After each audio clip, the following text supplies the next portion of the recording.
त्यांचं आंदोलन तिकडे सुरू आहे, उपोषण, त्यामुळे ते काही येऊ शकले नाही. पण इतर ठिकाणी सुद्धा जवळजवळ 5-6 ठिकाणी उपोषणं आणि आंदोलनं सुरू झालेली आहेत. आमदार पडळकर हे मुंबईपासून दूर आहेत फार, त्यामुळे ते येऊ शकले नाही. प्रधान सचिव महेश झगडे त्यांनी पण त्या निरोप पाठवण्याच्या अडचणी आहेत. आमदार खडसे त्यांनी सांगितलं अशा अनेक लोकांनी सांगितलं आम्ही तुमच्याबरोबर आहोत आणि आपण इथे पाहत असतील काही सगळी मंडळी जी आहेत आम्ही सगळे एकत्रित तिथे आलेलो आहोत. तर जे आता आज आंदोलन सुरू आहे मुंबई शहरामध्ये, त्याच्यामध्ये 2-4 गोष्टी ज्या आहेत, काही गोष्टी तुम्ही दाखवलेल्या आहेत. एक तर जे आहे याच्यामध्ये सरळ उच्च न्यायालयाने म्हटलेलं आहे की मराठा व कुणबी एकच आहेत असं मानणं हा सामाजिक मूर्खपणा आहे.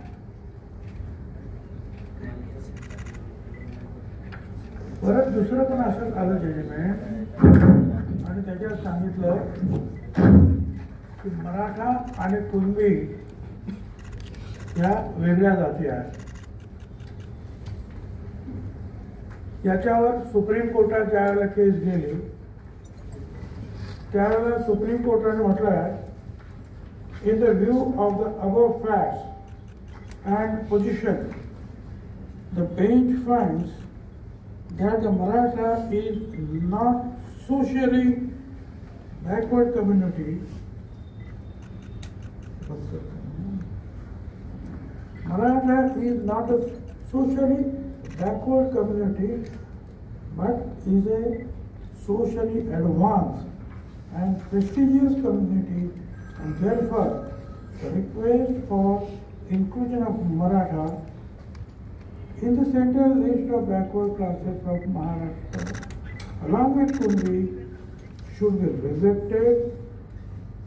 In fact, Maratha does not merit inclusion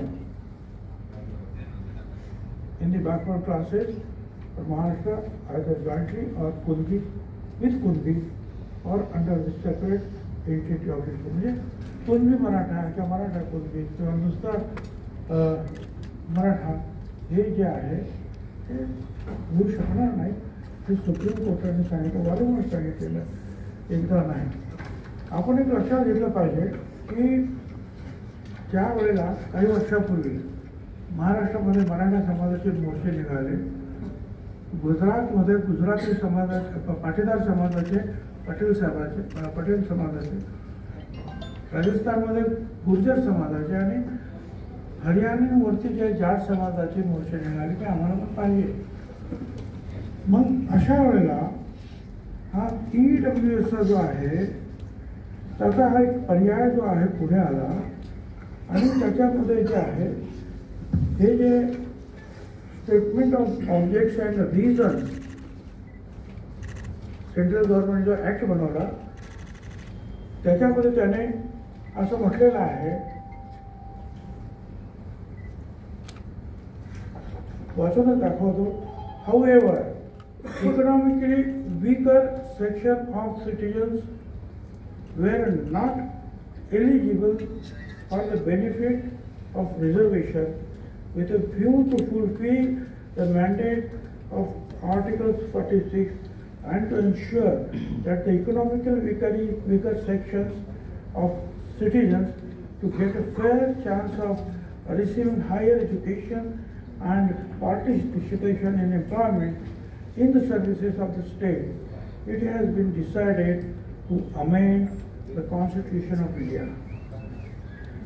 जे त्यांनी चक्क लिहिलेलं आहे की ज्यांना दलित वर्गात, आदिवासी वर्गात, OBC वर्गात जे बसत नाही परंतु आर्थिकदृष्ट्या मागास आहे, शैक्षणिकदृष्ट्या मागास आहे, पण ते सामाजिकदृष्ट्या मागास नाही. हे जे रिझर्वेशन आहे 50% आतलं हे सामाजिकदृष्ट्या मागास असलेल्या लोकांचं आहे. 50% आपण जे म्हणतो सामाजिक, आर्थिक आणि शैक्षणिक आलं, पण सामाजिक दृष्ट्या सुद्धा. पण असे काही समाज आहेत, गरीब आहेत, अशिक्षित आहेत, पण सामाजिकदृष्ट्या मागास नाही. त्याच्यासाठी हा EWS जे आहे त्यांनी काढलेला आहे आणि त्याच्यामध्ये त्यांच्या स्टेटमेंट ऑफ ऑब्जेक्ट्स अँड रिझन्समध्ये जे आहे ना पूर्णपणे त्यांनी ते म्हटलेलं आहे.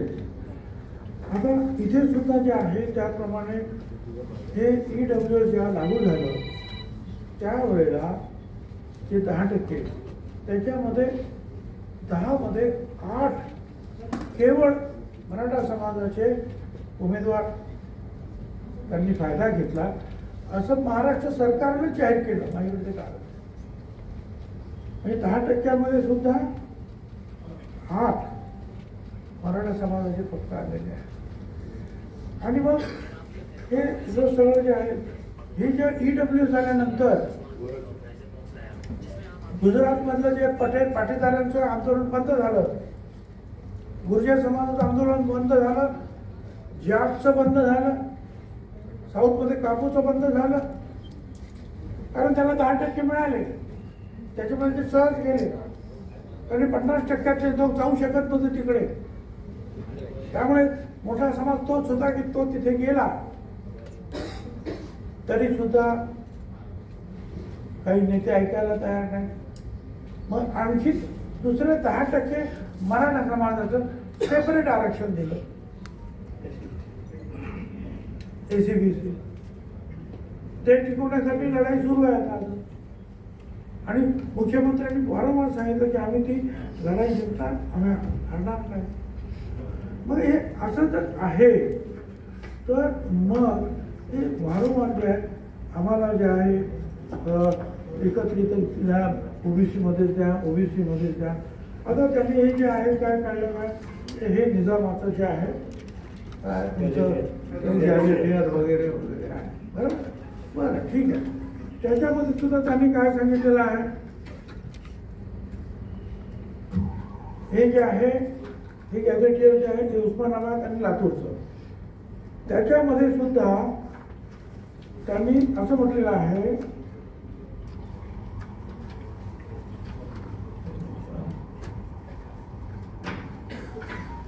कुणबी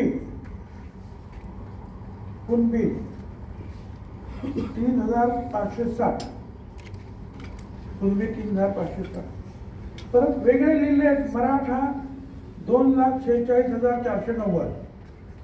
म्हणजे काय, मराठा वेगळा आहे, कुणबी वेगळा आहे.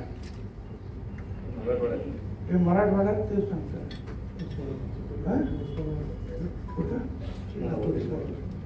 बरोबर. आणि ते सगळ्यांचं आहे ना, छोटे दुसरं मोठं आहे.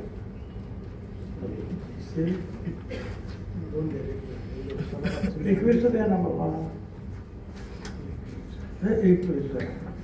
21 मध्ये सुद्धा जे आहे हे झालं, मी 31 वाटलं, 1921 त्याच्यामध्ये सुद्धा हे कुणबी जे आहे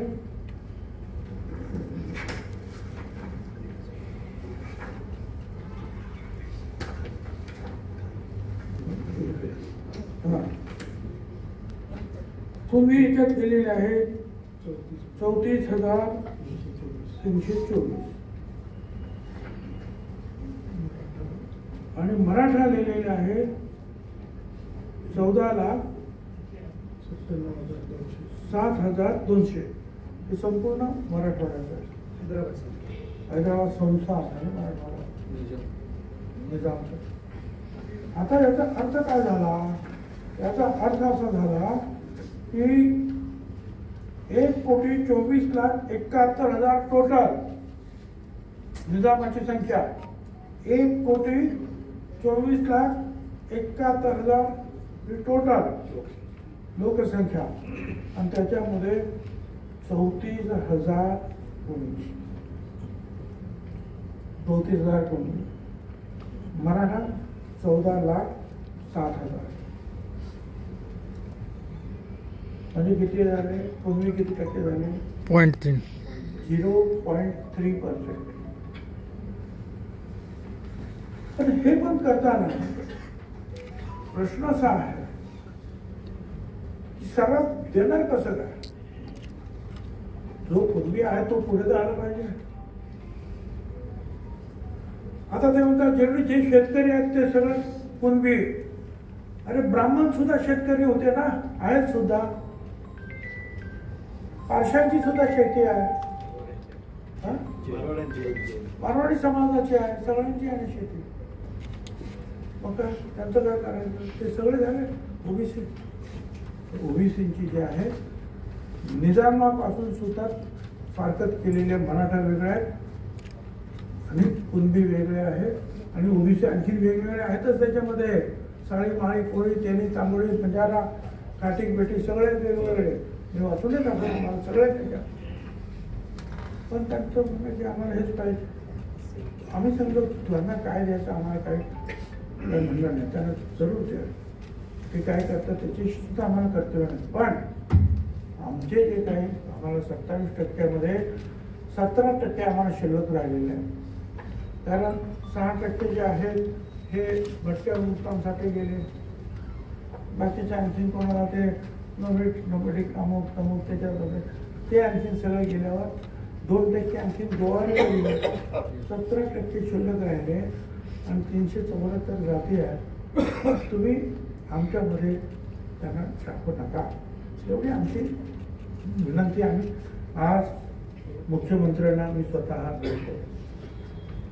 तिथे दोन्ही उपमुख्यमंत्री होते. त्यांना सुद्धा हायकोर्टाचे जजमेंट्स, त्यांना सुद्धा सुप्रीम कोर्टाचे जजमेंट्स, हे तुमचं जे काय गॅझेटियर्स न्यायांकन तंक सगळं तत्पर दाखवलं. म्हटलं हे सगळं आहे, हे तुम्ही लक्षात घ्या. हे ओलांडून तुम्ही ज्या दिवशी जाल त्याच्या दुसऱ्या दिवशी आम्ही कोर्टात हजर आहोत. आंदोलन तर करूच, कोर्टात सुद्धा आंदोलन. कारण संविधान तर तुम्ही मानता बाबासाहेब आंबेडकरांचं, तर हे सगळे संविधानातून निर्माण झालेले जे आहेत ना कागदपत्र आहेत ते आपलं मान्य करावं लागतं. त्याप्रमाणे तुम्हाला काही ते करायचं ते करा. बाकी आता ते जे काय करता तुम्ही कोर्टात काय करा, ते काय करा, आम्हाला काही कर्तव्य नाही. आणि आज आम्ही आमच्या सगळ्या लोकांना सांगितलं की आपण ते आणि सरकार पाहून घेऊन काय करायचं ते आपण आता तयारीला आहे. अनेक ठिकाणी उपोषण सुरू केलं, अनेक ठिकाणी उपोषण सुरू करायचं. त्या तहसीलदारापासून तर कलेक्टरपर्यंत सगळीकडे ज्या मोर्चे काढून एकच महत्त्वाचं वाक्य तिथं पाहिजे, आमच्या ओबीसीच्या वाट्यामध्ये दुसरे वाटेकरी नको. 200-250 फक्त होते, ते 374 झाले आमचे. ते साहेब म्हणतात 17 जाती तुम्ही नवीन घेतल्या. कुठल्या 17 जाती घेतल्या? अहो ते कुठलेच कुठं जवळ हे पोट जाती होत्या बरं का, लिंगायत समाजाच्या पोट जाती होत्या.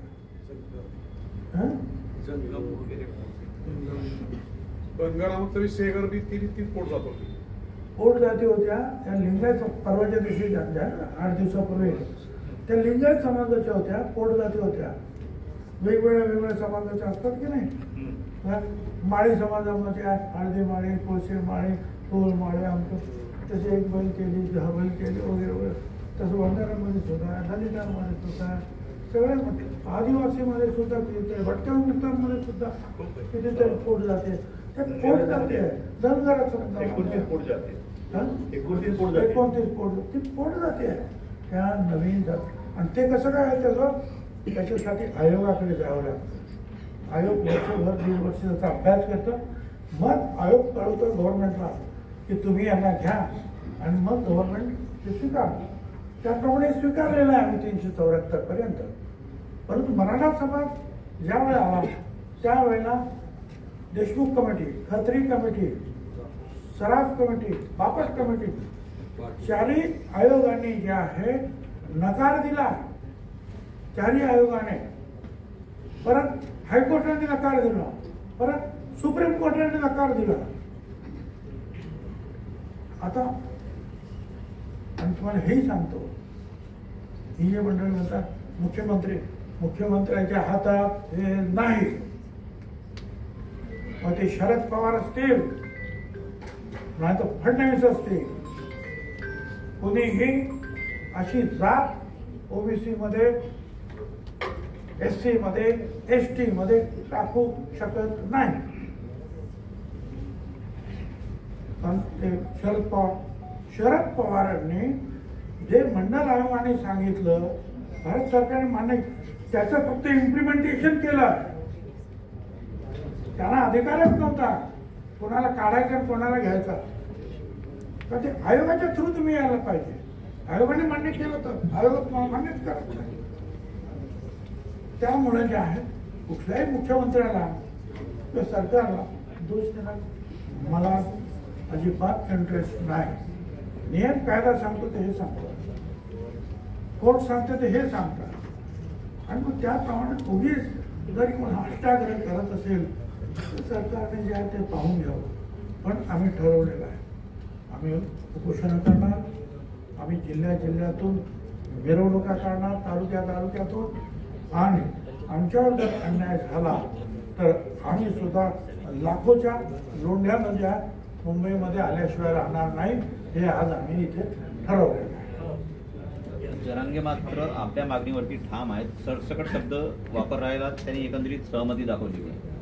सरसकट काय? सरसकट शब्द वापरून प्रमाणपत्र द्यावं अशी त्यांची मागणी आहे.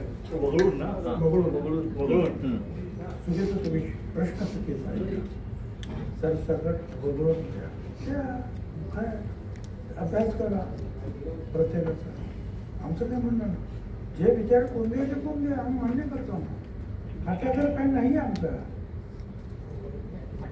उपसमिती आहे, मंत्रिमंडळाची उपसमिती जी आहे तिच्यासमोर काही सूचना ठेवल्या जातात, ज्यामध्ये बीडच्या तिथल्या आमदारांनी ज्यांच्याकडे शेती आहे त्यांना कुणबी ग्राह्य धरून ओबीसी मध्ये त्यांचा समावेश करावा, आरक्षण द्यावं, अशा स्वरूपाची एक नवी मागणी केली. आणि या सगळ्या आमदारांची मागणी केली म्हणजे कायदा बाजूला आणि संविधान बाजूला ठेवलं जात नाही. हे संविधान आहे, कायदा आहे, त्या कायद्याप्रमाणेच होईल. उद्या कोणी म्हणेल की मला दलित समाजात टाका आणि त्यांचे मला हे द्या, नाही म्हणणार आम्हाला. तसं शेतकरी ज्या ब्राह्मणांच्या सुद्धा शेती आहेत, सगळ्यांच्या शेती आहेत. त्यामुळे शेतकरी म्हणजे काय हे असं नाही. आणि हे सांगितलंय ना त्यांना, हायकोर्टाने सुद्धा सांगितलं की होणार नाही, हे असं नाही शकत. आणि आमदारांच्या मागण्यावर आणि जरी अधिवेशनात जर एक मुख्य ठराव केला तरी ते होत नाही. कसं करणार? त्याचा जो नियम आहे रस्ता त्याच रस्त्याने जावं. आणि ते चुकीचं झालं तर कोर्टात ताबडतोब ते कामा खरंच संपणार. तेच तर मुख्यमंत्री सुद्धा म्हणाले की चुकीचं काय केलं दुसऱ्या दिवशी संपेल ते. ज्या पद्धतीने आंदोलकांचं वर्तन आहे त्या बाबतीत अनेक प्रश्न निर्माण झालेले आहेत. हा सगळा प्रकार मुंबई हायकोर्टात गेला. हायकोर्टाचंही असं म्हणणं आहे की हे आंदोलन आता हाताबाहेर जात आहे. कुठेतरी सरकार हतबल होतंय का या सगळ्या गोष्टींमुळे? ज्या पद्धतीनं मुंबईतील रस्ते बंद होणं असेल किंवा CSMT स्थानकाचा सगळा परिसर कॅप्चर झालेला आहे. हायकोर्टात सुनावणी सुरू असताना मुंबई हायकोर्टाला पुढे आंदोलकांचा घेराव होता. सरकारची हतबलता पण समोर येते का या सगळ्यामुळे? असं की आंदोलन करायला लोकशाहीमध्ये कुणी बंधन घालू शकत नाही. म्हणजे शांततेनं लोकशाही मार्गाने ते व्हायला पाहिजे. काल मी असं ऐकलं की काही वार्ताहर भगिनी जे आहेत त्यांना त्रास देण्यात आला. त्यांनी तक्रार केली की हे काय खासदार त्या सुप्रियाताई सुळे त्या भगिनी आहे, एक महिला आहे, खासदार आहे, त्या भेटत आले की मग तब्येतीला सांगा. ही जी संस्कृती आहे कशा प्रकारे तुम्ही वागवणूक केली? त्याला गाडीत बसताना काय त्रास तुम्हीच लोकांना टाकतो, गाडीवर वाटल्यावर ही संस्कृती नाही ना. आपण छत्रपती शिवाजी महाराजांचं नाव घेतो आणि महिलांना अशी वागवणूक देणार आहोत. मग ते वार्ताहर असतील तो खासदार असतील, आम्ही त्याचा निषेध करतो. हे बरोबर नाही. तर हे जे सगळं जे आहे तुम्ही नियमामध्ये जे काय करायचं ते करा. अदरवाईज कोर्ट आणि गव्हर्नमेंट बघतील काय करायचं.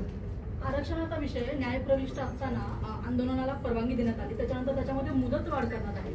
सरकारला याचा अंदाजा नव्हता का की सगळे आंदोलक जर मुंबईत आले तर मुंबईमध्ये काय परिस्थिती निर्माण होईल, संपूर्ण परिस्थिती कायद्याच्या हाताबाहेर झाल्याचं. असं आहे ना की ती परवानगी का कोणी दिलं याची मला काही कल्पना नाही. तर मी मगाशी सांगितलं की सर्वसाधारणपणे मग कोणाला आंदोलन करायचं आहे तर ते शांततेने करावं आणि त्याने लिहून दिलं आम्ही शांततेत करू, आम्ही आतमध्ये हे करू. आता हे लिहून दिल्यानंतर सुद्धा जर हे असे जर वागले, आता दिलं नसतं म्हणजे मी ते बाजू घेतो सरकारचा असं नाही. मी आज येथे ओबीसीचा एक कार्यकर्ता होऊन बसलेला आहे, पण नसतं दिलं तर बघा आमचं आंदोलन मुंबईत येऊ शकत नाही का नाही असे स्वरूप टीका झाली असते. पण कदाचित त्यांनी ते दिलं असेल पण ते लिहून घेतलं होतं ना त्यांचं. आणि असं करणार अशी अपेक्षा तुम्हाला नव्हतं, आम्हाला नव्हती ना, कुणा नव्हतं अशी अपेक्षा. ते असं होईल पाहिजे, असं करतेच. जरांगीच्या मंचावरती अनेक अभ्यासक आहेत, त्यांचं देखील ते त्यांच्याशी चर्चा करताना हैदराबाद गॅझेट प्रमाणे किंवा इतर गॅझेट प्रमाणे आरक्षण लागू होऊ शकतं त्यानुसार देखील त्यांचा अभ्यास सुरू आहे. काय ते द्या ना, कसं काही लागू होत आहे आणि सगळ्या मराठ्यांना लागू होतं तर द्या ना. आणि ते हायकोर्टाच्या सुप्रीम कोर्टाच्या विरोधात जाऊन द्या ना. अभ्यास काय ते कुठे येतं, आम्ही ते अभ्यासच नाही. पण हे जे वाचतं त्याच्यातून आम्हाला, आणि हे मी विधानसभेत सुद्धा वाचून दाखवलेलं आहे. त्यावेळेला मला वाटतं हे कोण होतं मला ना त्याचा हा विषय निघाला होता. त्यावेळेला मी विधानसभेसह वाचून दाखवलेलं आहे. त्यावेळेला मला विचार होतो ना मग तुम्ही राजीनामा द्या, राजीनामा शिंदे मुख्यमंत्री होते त्यावेळेची गोष्ट. त्यावेळेला बोलू म्हणा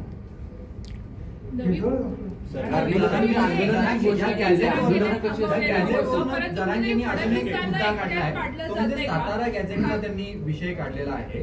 सातारा गॅझेटमुळे पश्चिम महाराष्ट्रातील जो मराठा आहे तो कुणबीमध्ये येईल असं त्यांचं म्हणणं आहे. त्यापासून सुद्धा सरकारनं वेळ घेतला पाहिजे असं नवी मागणी आता पुढे आलेली आहे. आणि सगळेच गॅझेटियर्स आहेत, बॉम्बे गॅझेटियर सुद्धा आहे, सातारा आहे, यवम आहे, तेव्हा आहे, सगळ्या देशाचे गॅझेटियर्स आहेत. आणि मग त्याच्यामध्ये कोणतरी कुणबी असणारच आहे, मराठा असणारच आहे. जर त्यांना सगळ्यांना लागू करा, त्यांच्यावर अभ्यास काय आमच्याकडे नाही. जरांगेंच्या मंचावरती सगळे राजकीय नेते येत आहेत, परंतु एकीकडे एकनाथ शिंदे असतील किंवा अजित पवार असतील यांच्यावरती जरांगे थेट टीका न करता फक्त फडणवीसांना मुख्यमंत्री म्हणून टार्गेट केलं जात आहे आणि कुठेतरी सामाजिक तेढ सुद्धा यातनं निर्माण होते. मला तुमचा प्रश्न समजला नाही. दोन प्रश्नाचे एकदम गल्लत झाल्यामुळे मला गोंधळ होतो. दोन्ही उपमुख्यमंत्र्यांचं नाव न घेता केवळ फडणवीसांवरती मुख्यमंत्र्यांवरती टीका केली जाते. त्यांना विचारलं पाहिजे तो प्रश्न माझा नाही ना. ते टीका ते करतात, मी नाही करत ना. आणि कुणी जायचं काय जायचं हे शेवटी मुख्यमंत्री ठरवत असतात. अगोदर जे काही कमिटी नेमलेली आहे, शिंदे कमिटी नेमलेली आहे, त्यांच्या काय असतात. आणि ते सगळे जजेस आहेत ना रिटायर्ड, आणि प्रधान सचिव आहे त्याच्यामध्ये. त्याच्यानंतर आहे ना ते स्टेप बाय स्टेप. तुम्ही मुख्यमंत्री यांना भेटला त्यावेळेला हे सगळे पेपर्स दाखवले, त्यावेळेला त्यांनी तुम्हाला नेमकं काय आश्वस्त केलं? तर त्यांनी हे सांगितलं की तुमचं म्हणणं जे आहे ओबीसीला धक्का लावणार नाही, आम्ही नाही. कुणबी प्रमाणपत्रावरून राज्य सरकार जी.आर. काढण्याची तयारीत आहे आणि त्यामध्ये त्याचा अनुषंग असा आहे की गाव पातळीवरती स्क्रुटिनी समिती बनवून तशा पद्धतीनं सुलभता येण्यासाठी म्हणून ती सगळी त्या बाबतीत जी.आर. काढला जाणार. त्याच्या बाबतीत तुम्हाला काही माहिती आहे का? तेव्हा मला काही माहिती नाही. माझं काय म्हणणं आहे, आतापर्यंत शिंदे समितीने काम केलंच ना. तिकडे गेले, तेलंगणाला गेले, इकडे गेले, तिकडे गेले, अभ्यास केलेला. तसं काही आणखी अभ्यास करायचा आणखी करा. परंतु म्हणा सर्रास मराठवाडा, सर्रास पश्चिम महाराष्ट्र आणि सर्रास मुंबई प्रांत हे काही शक्य नाही. त्याला विरोध होणार. आंदोलनाची घोषणा करताय तुम्ही, कधीपासून आंदोलन सुरू होईल? कारण की ऑलरेडी मी आंदोलन आमचं सुरू झालं, पण आंदोलन म्हणजे तुमच्या इथेच येऊन अशा प्रकारचा गोंधळ झाला म्हणजे आंदोलन आहे का? आम्ही गावात आंदोलन सुरू केलेलं आहे. आम्ही तालुक्यात जिल्हा परिषद जिल्ह्यामध्ये तिथे आता उद्यापासून आम्ही त्या कलेक्टर कचेरीवर जाणार आहोत, त्यांना देणार आहोत आमचं निवेदन. काय म्हणतात ते काही लोक जे उपोषणाला बसणार आहे आणि हे सगळं हे करून सगळ्या महाराष्ट्रामध्ये त्याच्यानंतर आम्हाला जर पुढे असं वाटतं की हे ज्या काही गोष्टी आमच्या विरुद्ध जाणून बुजून सरकारनं जर गेलेल्या आहेत किंवा आमच्यावर अन्याय झालेला आहे तर हे थोडंसं गणपती आणि गेल्यानंतर आणि आज तसं टोटलच सुद्धा विचारलं की त्या काय आझाद मैदानामध्ये पाणी आहे बसायला, त्यांनी सांगितलं पाऊस होता, तुम्हाला माहिती होतं मग कशी आला त्यांनी पाण्यामध्ये. तर हे सगळं तोपर्यंत निघतो सरकार सर्व पर्यायांची चाचपणी करते आहे. 2 दिवस झाले तर मराठा मंत्रिमंडळ उपसमितीची बैठक होते आहे. जरांगे मागे हटायला तयार नाहीत. मग याच्यातून मार्ग कसा निघेल, तोडगा कसा निघेल? आणि त्याला ते समिती पण आहे, शिंदे समिती आहे, नंतर विखे पाटील समिती आहे, ते त्याच्यावर अभ्यास करतात.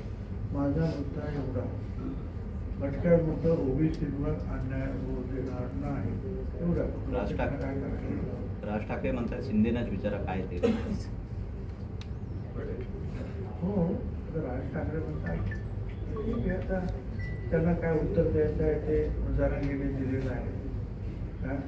परंतु जे आहे सगळ्यांनी चांगली भूमिका घेतली आहे किंवा माणुसकीच्या दृष्टीने जे आहे तिथल्या लोकांना चहा पाणी नाश्त्याची बाजू. तुमच्या ओबीसी नेत्यांवरती हल्ले होत आहेत. तुमच्या ओबीसी नेत्यांवर काही ओबीसी नेत्यांवरती हल्ले पण होत आहेत. तुमच्या काही ओबीसी नेत्यांवरती हल्ले पण होत आहेत ना? कशासाठी आम्ही कोणाला हल्ले करत नाही, ते का आमचं गेवराईमध्ये लक्ष्मण हाकेंवरती हल्ले झाले. हो बरोबर ना, तुम्ही काम कशासाठी करता आणि अशा हल्ले झाले तर पोलिसांनी ताबडतोब त्यांना घ्यायला पाऊल उचलायला पाहिजे. सर, मनोज जरांगे पाटील यांच्या मागे दोन्ही राष्ट्रवादींचा हात आहे. आता काही वेळापूर्वी लक्ष्मण हाके यांनी स्टेटमेंट केले. तुम्ही ओबीसीचे नेते म्हणून सध्या भूमिका मांडताय, पण तुम्ही राष्ट्रवादीचे नेते सुद्धा आहात, त्याबद्दल तुम्ही काय बोलता? मी ओबीसीचा नेता म्हणून इथे बसलेलो आहे. मंत्रिमंडळात सुद्धा ओबीसीचा नेताच आहे. आमदार पण ओबीसीचा नेता म्हणून बसलेला आहे. आज नाही 35 वर्षापासून. पुढे काय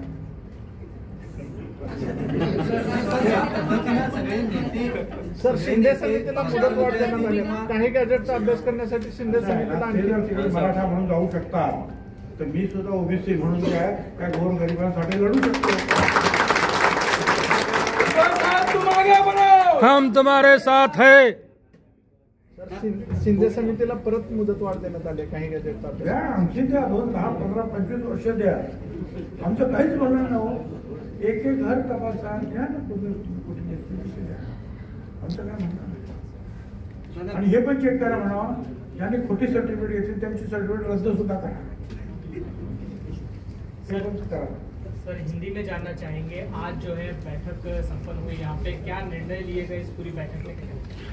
यहाँ जो है सारे ओबीसी के हमारे सारे जो अलग अलग घटक जो है, जैसे बीजेपी है और 374 जो सारी जो है जनजातियाँ, सारी जनजातीय घुमंतु है, ये है वो सब कुछ है. तो ये सब जो है अलग अलग इन जो लोग मेरे यहाँ बैठे हैं, कई लोगों के अलग अलग है ओबीसी संस्था संगठन और संता महात्मा फुले समता परिषद के हमारे सारे लोग हम सारे यही जगह पर हैं. और हमने जो विचार विमर्श किया कि आगे हम क्या करेंगे, तो ये तय हुआ है कि ओबीसी में पहले से जो है गैर कानूनी ढंग से एक लफ्ज गैर कानूनी ढंग से ओबीसी में किसी को भी जगह नहीं देना चाहिए. पर कि जो कानून जो हाईकोर्ट के स्टेटमेंट्स है, सुप्रीम कोर्ट के जो निर्णय है, उनको देखा जाए, मंडल कमीशन को देखा जाए, कालेलकर कमीशन को देखा जाए. और 2 कमीशन जो निकले मंडल और उन्होंने भी नकारा है कि ये जो रूलिंग कम्युनिटी है मराठा कम्युनिटी वो बैकवर्ड नहीं है. यही सुप्रीम कोर्ट ने कहा. यही 4 यहाँ जो आयोग बने उनका भी जजमेंट ये है. तो इसके विपरीत जाकर अगर कुछ गलत, हाँ जहाँ तक वो कहते हैं कि हैदराबाद गैजेटियर है ना वो गैजेटियर, तो देख लो क्या है उसमें भी कुणबी अलग दिखाया है, मराठा अलग दिखाया है, ओबीसी अलग अलग अलग अलग दिखाया है, तो देखो। और जिसके पास जरा भी कोई कुछ है कुणबी देखो, मगर एक साथ सारे मराठवाड़ा सारे पश्चिम महाराष्ट्र करोड़ों लोगों को कुणबी बनाया जाए, ओबीसी बनाया, वो हम नहीं होने देंगे। हमने आज मुख्यमंत्री से भी मुलाकात की, उप मुख्यमंत्री, उनसे भी दरख्वास्त की कि ये नहीं होना चाहिए, हमारे ऊपर अन्याय न होगा। आप और किसको क्या देते हैं, हम इसके बीच में नहीं आना चाहते। हमारे इसमें जो गैर कानूनी ढंग से जो है कोई अंदर नहीं आना चाहिए। ऐसे भी हम 250 थे जब महाराष्ट्र में इम्प्लीमेंटेशन हुआ तब, अब 374 है। इसका मतलब इतने सारे लोगों को हमने लिया ना, मगर वो गैर भी था, कानूनी था, वो उसकी छानबीन करके फिर जब कहा गया आयोग ने कि इनको लेना चाहिए, हमने लिया, हमने विरोध नहीं किया। विरोध इनको किया है 4 आयोग और सुप्रीम कोर्ट हाई कोर्ट ने, हम क्या करें? तो ये नहीं होना चाहिए। और दूसरी बात है कि भाई हम लोगों के ऊपर अन्याय ना हो, नहीं तो हमारे ओबीसी भी जो है अलग घटक जो है वो कोई भी उपोषण कर रहा है, जो मोर्चे दिखा रहा है, और हम भी अभी उसी रास्ते पे जो है बिल्कुल शांति के साथ हम अपना विरोध जो है गवर्नमेंट और लोगों के सामने प्रदर्शित करेंगे। आज से हमने सबको बता दिया है कि सब लोग गाँव में, तहसील में या जिले में आप जाइए और बस ओबीसी पर अन्याय ना हो, और बाकी जो भी लिखना है लिखो, जिनको उपोषण करना उपोषण करो, हड़ताल भूख हड़ताल करना करो, और अगर कोई अन्याय गलती से भी हुआ तो फिर हम सब लोग एक होकर हम भी, जैसे वो आ सकते हैं हम भी आ सकते हैं, हम भी बड़े शांति के साथ रहेंगे, सब कानून नियमों का हम पालन करेंगे। सुप्रीम कोर्ट का आपने जिक्र किया, बॉम्बे हाई कोर्ट का जिक्र किया, समितियों का जिक्र किया, लेकिन लगातार देवेंद्र फडणवीस से वो आस लगा के बैठे हैं